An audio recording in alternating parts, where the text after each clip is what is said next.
Buen día, compañeros. Vamos a hablar sobre diferentes temas que se han tratado en clases en lenguaje y comunicación. Somos del curso de Psicología en línea y vamos a hablar sobre ciertos temas, como ustedes pueden notar aquí en la página. Por mi parte, vamos a hablar sobre las palabras agudas. Las palabras agudas son las que tienen acento en la última sílaba, también son llamadas oxítonas. La norma dice que las palabras agudas llevan tilde cuando terminan en vocal o con las que terminan en letra N o S. Un ejemplo que les puedo exponerlo es la palabra canción. Es una palabra aguda que ya está acentuada en su última sílaba, ención. La tilde aparece debido a que dicha palabra finaliza en N y de acuerdo a la regla que ya se mencionó, tiene que llevar acento. Otras palabras son como por ejemplo jabón, que termina en N y por eso tiene que llevar la acentuación. Hay otros casos, por el ejemplo de correr, que no llevan una acentuación diacrítica, sino que más bien es una acentuación debido a la entonación. Como esto podemos ver otros ejemplos que tienen que ver en cuanto al grupo de dos o más consonantes que no llevan ese tipo de tilde diacrítica, como son el ejemplo de robots con Ford. También otras en las cuales no deben llevar ni emplearse son también las palabras que tienen algún plural que es extranjero a veces en otras palabras, como tenemos las palabras zigzags, tic-tacs, robots, confort, Orleans, compost. Y así podemos tener otro tipo de ejemplo. Recordemos esto, que siempre las palabras agudas llevan acento en la última sílaba. Gracias. Adelante, compañeros. Yo les voy a hablar acerca de las palabras graves. Las palabras graves, también conocidas como paroxítonas o llanas, son las que llevan el tilde o el acento en la penúltima sílaba. Las palabras graves deben acentuarse cuando no terminan en NS o vocal o cuando terminan en una S procedida de una consonante. Tenemos en el caso unos ejemplos como son cárcel, cáncer y árbol. Estas son palabras que no terminan ni en NS o vocal, por lo tanto deben acentuarse. Y en el caso de las palabras como hoja, vino y virgen, no deben acentuarse, ya que estas solamente llevan la mayor fuerza de voz en la penúltima sílaba. Tenemos también las excepciones en las cuales sabemos que las palabras graves están terminando en una vocal, en una consonante o en una S procedida de una consonante, debemos tildarlas. ¿Por qué? Porque se unen dos vocales, puede ser una fuerte con una fuerte o abierta o una cerrada y una débil.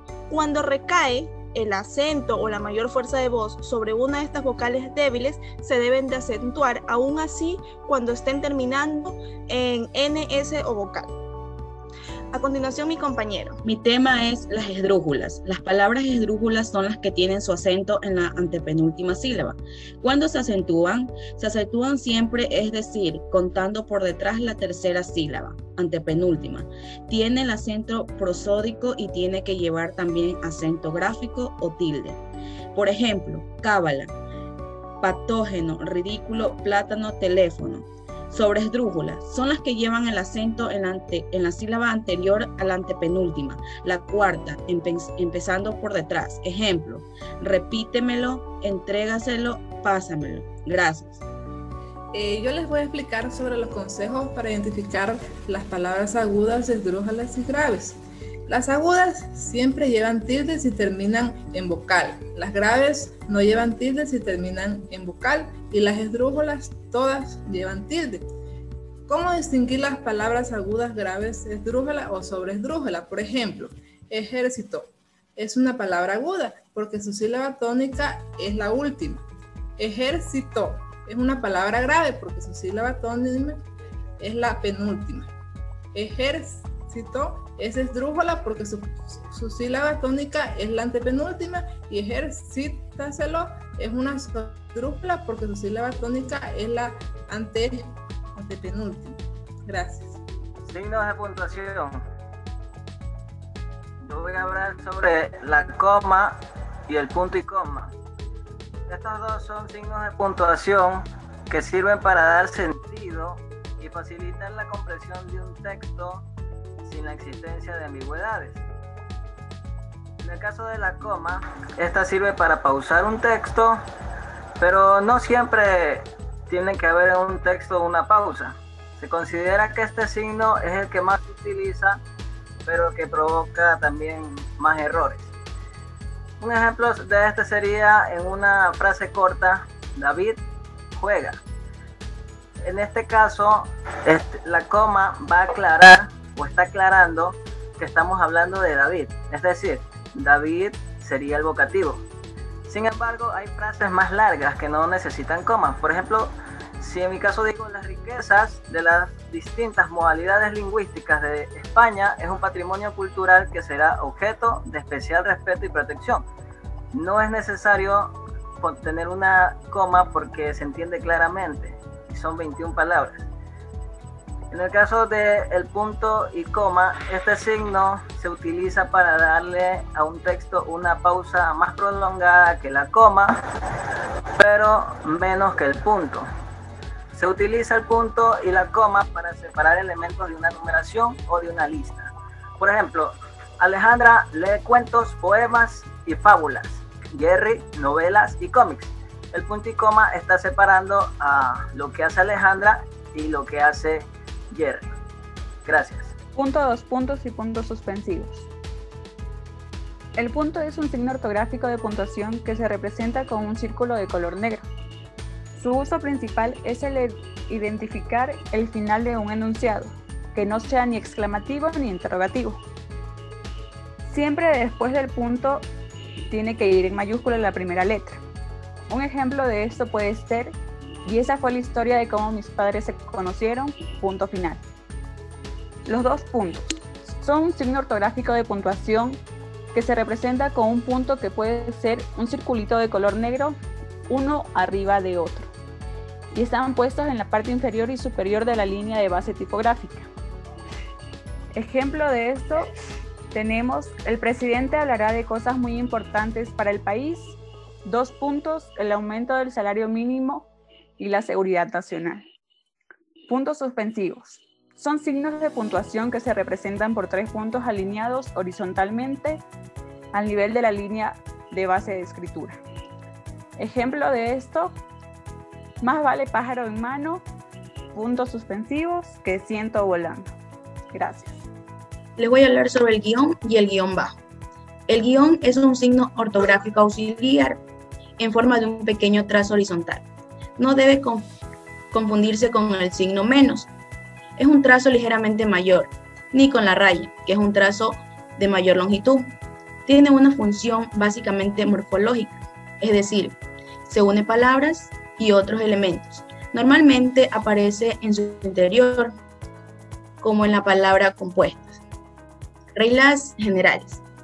Como norma general, el prefijo y elementos compositivos se escriben soldados a la palabra que la afectan, sin guión intermedio, salvo cuando este término comienza con mayúscula o termina escrito con minúscula. Guión bajo. El guión bajo es un símbolo que se utiliza a menudo para indicar un espacio cuando no se permite espacio. Este símbolo es fácil de encontrar en el teclado estándar.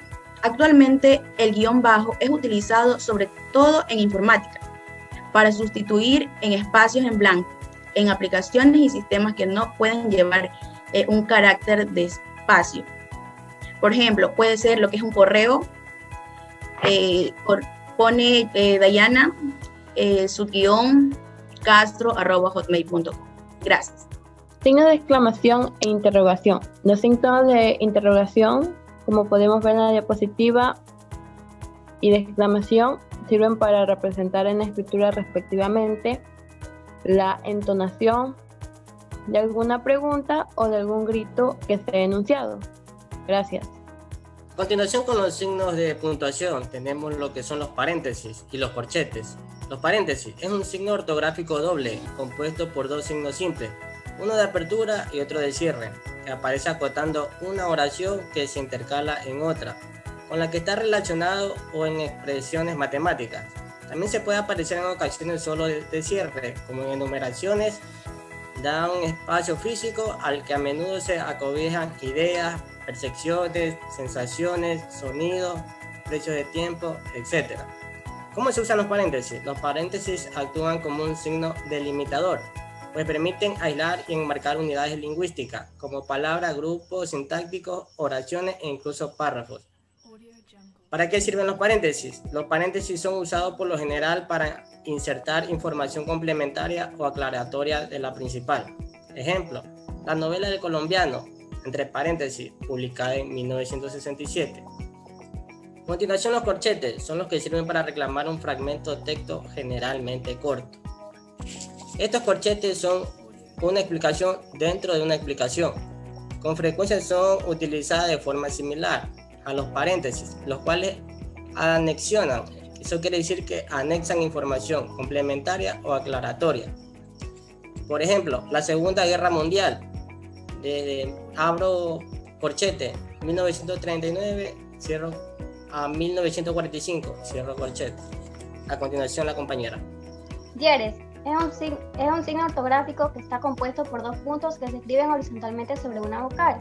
Indica que un sonido debe pronunciarse sobre la letra afectada. Su uso más frecuente es en la letra U, en las sílabas we y wi.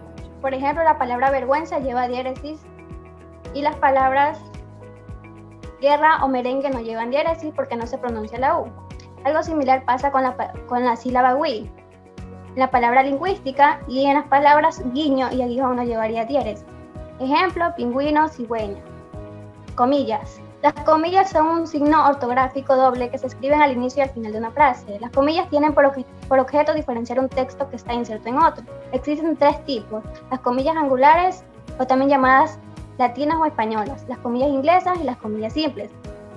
Estas deben de llevar un orden. Las comillas simples aparecerán dentro de un texto entrecomillado por las siglas inglesas. Las comillas inglesas aparecerán dentro de un texto entrecomillado por comillas angulares. Gracias. El asterisco. El asterisco es empleado para señalar la corrección de una palabra errónea o mal tecleada. Puede emplearse tanto delante como detrás de la palabra afectada, pero siempre debe ir unido a ella. En los textos escritos, el asterisco se emplea para indicar la llamada a una nota de pie de página o para marcar algunas partes del texto. Las observaciones del lector sobre un texto suelen comenzar por asteriscos o paréntesis. Barra. Se emplea para relacionar términos afines o opuestos que ofrecen varias alternativas de interpretación o de lectura. Gracias.